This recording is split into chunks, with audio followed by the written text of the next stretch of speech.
Hey everyone, thanks for tuning in. I'm Clint O'Connor. I'm here with self-proclaimed office geek Dan Kadar. Wanted to talk to you a little bit about the upcoming Wizard World Comic-Con coming to Cleveland this weekend. Captain Marvel opens this weekend, the new movie starring Brie Larson.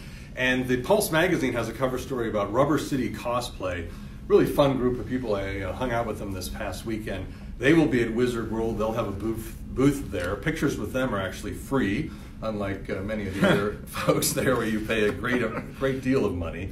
And they're going as Newt Scamander and Batgirl and Robin and all kinds of neat get-ups. So you can read about that in the Pulse magazine tomorrow in the Beacon or ohio.com/entertainment right now. Are you heading to Wizard World this year, Dan?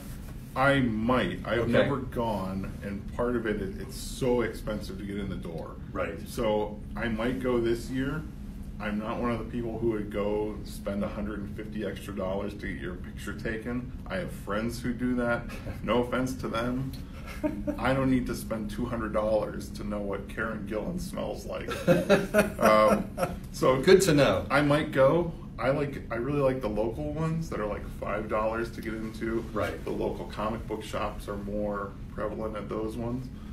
But I might. We'll see. Yeah. We'll see. Maybe Sunday. It's a trip. I went a couple of years ago to Wizard World in Cleveland. Gene Simmons was the big draw from KISS that year. Barry Bostwick was there. Uhura from Star Trek. But Dan's right. I mean, the VIP packages, it's $400 and some to get Gene Simmons to sign your guitar or whatever, to stand next to you for a photo. It's crazy. The big draw this year, the big name, is Jason Momoa, a.k.a. Aquaman. Right. He will be there. Butch Patrick from the Addams Family is on hand. Folks from Smallville, the TV show about Superman. George Thomas writes about that. He spoke with those folks for the Pulse magazine. He also spoke with Kevin Conroy of, he's the voice of the animated Batman. So those folks are there too. So that's going on this weekend. But it's a trip. When I was there, I mean, it was just the array of costumes. I mean, it was every Disney princess. It was every Marvel character, Hulks and Captain Americas. And Doctor Who people, and even old school stuff, like there was a Zorro, things you just wouldn't imagine. And look, I love that stuff. I think it's neat. Like, if I were to cosplay, I would probably go as like Harrison Ford's character from Blade Runner. Ooh, nice. Like I have the original Blade Runner gun, wow. the real deal. I wouldn't be wearing spandex, which is a good thing. So that's who I would cosplay as if I did that, Clint. If you went full cosplay, it has to be asked, who would you cosplay? Oh, there's no doubt it's Kylo Ren every day of the week. Why? I'm just kidding. Do you have like inner rage just building in? Oh, indeed. It'll come out in our next episode. Yes, or right now if I ask more questions. Could I be Harley Quinn? Is that a little too gender bending? It's 2019, Clint. That's accepted. Good to know. Yes. Good to know. Yeah. Well, also the other big thing this week is the newest Marvel movie, Captain Marvel, with Brie Larson. Now, are you psyched to see this one? Yeah. Yeah, some of them, like, the Marvel movie thing, it's out of control. You can't tell people where to start if they haven't watched them all to this point. But, like, this one, it looks so good. Like, I'm very angry that you get to go see them in advance. Because, this is one of the ones I think it takes the next step, it seems like, as far as Marvel movies go. It takes them into space more, whole new separate universe of characters to some degree.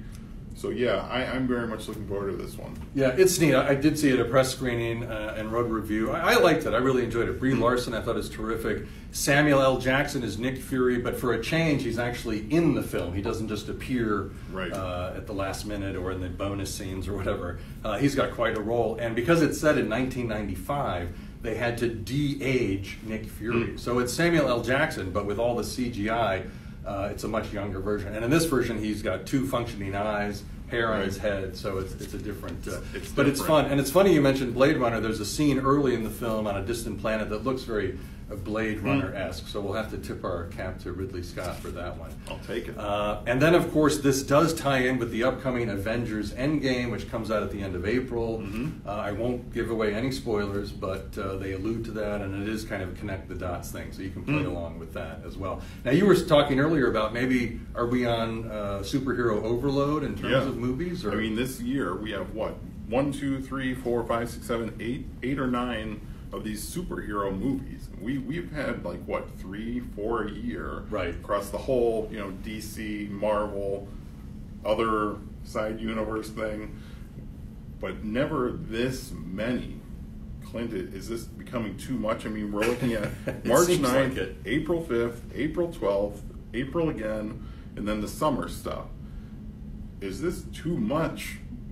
Superhero. You wonder when it will reach a saturation point. It will ultimately. It has to. I mean, look what happened to movie musicals. Look what happened to westerns. I mean, people do turn to other things eventually. Right. However, Marvel has something like 8,000 characters. It's not like they're going to run out of people.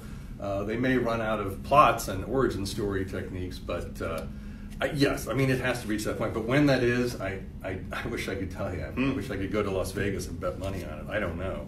This will be a telling year, I think. If some of these movies, Captain Marvel will be fine, Avengers will be fine. Yes. But like the New Mutants, Spider-Man will probably be fine. Dark Phoenix, So I don't know. It's going to be interesting to follow all these movies and see how they go, money-wise, because that's ultimately what's going to mean it. Exactly. Going back to the Aquaman thing in Momoa and Wizard World, which again is this weekend up in Cleveland.